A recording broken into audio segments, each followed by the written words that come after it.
Drawing realistically can be challenging, but I'm going to give you my top 4 tips to getting realistic looking drawings that pop off the page. I'm Kirsty Rebecca and I make drawing and painting tutorials that are easy to follow even if you're just starting out. While I have a chat to you, the clips that you're seeing in the background is of this eye study that I created for Patreon using pastels. The first tip is to start with an accurate outline. Whether you prefer to freehand, use the grid method, transfer paper, lightbox, projector, or any other method, make sure that you spend as much time as you need to get it right. If your line drawing isn't accurate from the beginning, it doesn't matter how much shading or how many details you add, it still won't look as realistic in the end if the line work was off to start with. The second tip is to get your values and shading right. This is probably the most important thing to getting your drawings to look realistic. Having your shadows dark enough and your highlights light enough will really help make the drawing pop, and if you don't have those dark areas and light areas, the drawing will look flat and not as 3D. If you aren't sure whether your contrast or values are right, you can take a photo of your artwork and then turn that into black and white, and then compare it side by side with a black and white version of your reference photo.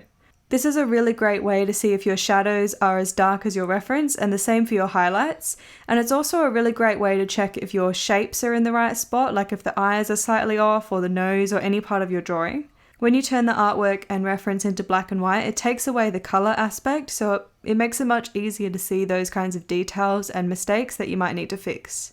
And on the topic of outlines, if you're working realistically, you don't really want the outline to show in the end, so make sure that you lighten up your outline with an eraser so that you can just faintly see the outline so it won't show in the end result. And there's also the flip side to outlines where people seem to outline the features on purpose, especially on human portraits. Something I see a lot when people are just starting out, and I did this as well, but they add lines on the edges of the nose or the eyes or the lips to make them stand out a bit better. And in real life, there's no defined lines like that. You're actually seeing how the light hits each shape and creates highlights and shadows. There aren't any harsh lines to define those shapes. When you add lines, it tends to look cartoony or it starts to look more like an illustration rather than a realistic piece of art. And there's nothing wrong with that kind of style, but if your aim is to draw realism and not illustration, and then you should avoid lines.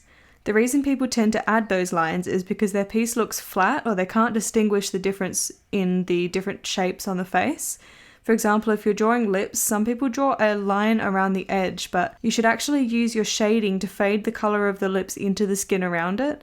And it's the same for the eyes or noses, using shading to determine where the edges of those features are rather than outlining it. Also, when you're shading, remember that there's more than just 3 values, the light, medium, and dark. So make sure that you look at your reference photo in each section and fade those darker colors into the next shade. Don't just shade one entire area with one value.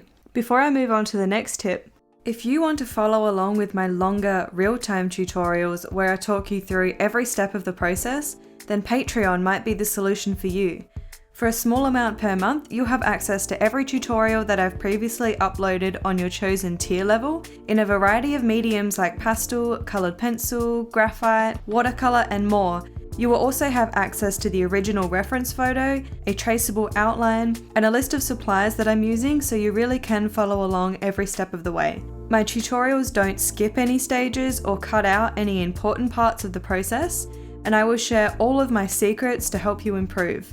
Every month, I will upload brand new tutorials to the library so you can grow and develop your drawing and painting skills and take your art to the next level. You can also join in on our members chat group where you can ask questions or advice or share your artwork and talk to other members in the Patreon community. The link is in the description if you want to check it out.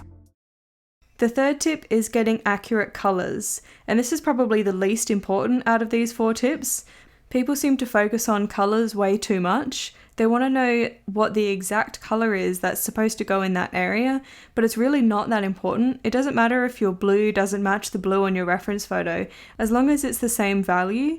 So make sure that the blue you choose is as dark or as light as the blue that's on your reference. But the actual hue of that color doesn't need to be exact.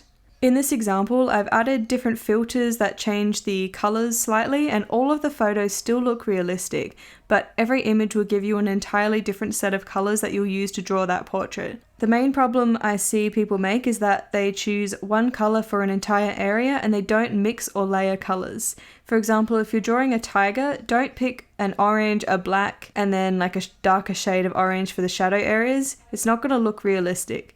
There's no perfect orange that will make that tiger look realistic. There are so many different colors that go into the fur. You need to layer colors over each other or mix your colors to match what you see in the reference photo. And if you're not sure what the colors are that you're seeing, because sometimes it can be a little bit hard to see what the shadow colors are or the highlight colors are because it all just looks orange, or the shadows may just look like they're a darker version of that orange when that's usually not the case. So I usually take my reference photo and make color swatches of each area of the photo. And I just use an eyedropper tool in a program like Paint or Photoshop if you have it. And that really helps you see the different colors that are in the fur, especially in the shadows and the highlight areas. A lot of people tend to use grey or black for the shadows and then white for the highlights, and that's probably not what the actual color is in that area. So doing these color swatches is a really great way of forcing your brain to see those colors. And again, those colors don't have to be 100% accurate to your drawing. It's your values that are going to make your drawing look more realistic. Tip number 4 is to have accurate detail and texture. The first thing that you need to know is that more detail does not equal more realistic. You don't have to have every strand of fur or hair there, but the details that you do choose to add need to be accurate. A lot of people seem to think that the more detail they add, the more realistic it's going to look. But if you're just adding details for the sake of adding details, it doesn't make it look more realistic, especially if those details aren't accurate. If you're drawing fur, make sure that your pencil strokes are as short or as long as they need to be in that area to reflect the fur length. So you don't want to put long pencil strokes in an area where there's short fur because it's going to make that short fur look long, and same vice versa as well. Make sure that your strokes vary slightly if you're doing fur so they don't all line up like a picket fence. You want to make sure that some strands of your fur or your hair change direction slightly or curve slightly or have some flyaway hairs or make them start or stop at slightly different spots than the other hairs that are around it. Don't just do the same stroke over and over again to make detail. Look at the colors, the fur length, the shadows, the highlights. Make sure it's varied like your reference photo is. Try and copy what you see and not what you think it should look like. Sometimes we think we know what a subject looks like, so we go and draw it and not really follow that reference photo very closely, and it turns out not looking as realistic as we hoped. You need to look at each section as shapes and colors rather than like an eye or a nose or a flower or whatever it is that you're drawing. And if you struggle to see your work like that, try turning your artwork and your reference photo upside down and then work like that. Because sometimes that tricks your brain into seeing those colors and the shapes instead of the object that it is. The type of details that you should pay attention to and get accurate are things like freckles, the shape of the highlight in the eye, the subtle color variations, the different directions of the whiskers or the flyaway hairs, and little details like that which will make your work look more realistic. And you don't need to focus so much on adding thousands of tiny hairs or fur details. Make sure that you focus on the details that matter. And I also have 3 quick bonus tips for you as well. The first tip is to make sure that you use a reference photo. And this may seem obvious to some people, but there seems to be a stigma out there about using reference photos because some people believe you should just draw from memory. Maybe if you're doing illustrations or drawing cartoons, you could draw from memory, but I don't know of any realism artists, including the old masters, who didn't use references in some way or another. The second bonus tip is to spend more time on your artwork. Sometimes people ask me what they can do to improve their drawing, and the honest answer is that you're just not done yet. If you spend an extra hour or 2, that can really change your work dramatically. And if you're wondering what you can spend an extra hour or 2 on, try looking at your values first to see if they're right. So do the black and white comparison thing if you like, and then spend more time shading and adjusting your work. You could also look at your details and textures. So look at one section of your piece, look at it really close, like the eye, and then compare that section to the reference photo closely as well. Ignore the rest of the drawing and just focus on that little section and see what you can change or add to your artwork to make it look even more like the reference photo. Could you add more texture in the iris area? Is your waterline or the inner corner of the eye the same as your reference photo, or could you add a bit more detail there? Things like that. And the third bonus tip is to not rush over any parts of your piece, just take a little bit more time.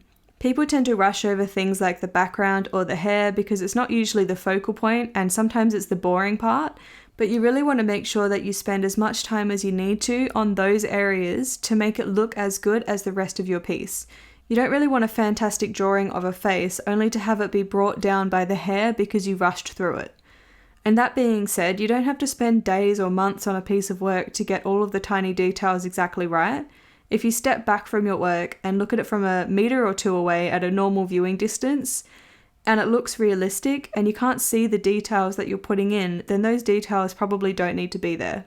You can choose how much detail you want to add, but I personally love seeing artwork that looks realistic from a normal viewing distance, and then when you get closer you can see the pencil or the brush strokes. I think it takes a lot of talent to do that, and it really helps bring out that artist's personal style as well. There's a playlist on the screen with some other pastel videos that I thought you might enjoy, so click on one of those and I'll see you over there.